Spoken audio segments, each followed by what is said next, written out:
إلغاؤه. وبالتالي ألم يكن وأنت تحدثت كثيرا في كتابك وأحيانا حول صعوبة إعادة بناء قوات الأمن والجيش في العراق، وبالتالي بدأ هذا القرار أيضا قرارا خاطئا بكل معنى الكلمة، أن يتم إلغاء الجيش النظامي العراقي كليا.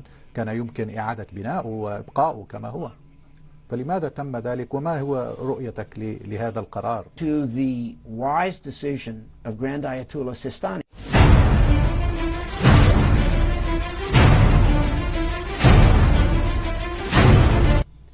The Shia, who were certainly a majority of the population, were cooperating with the occupation. And the Shia leaders we spoke to about the army were just as clear as the Kurds had been. And they said as well, we cannot cooperate with you if you're going to bring back Saddam Hussein's army. So there were very strong political reasons and practical reasons not to recall the army.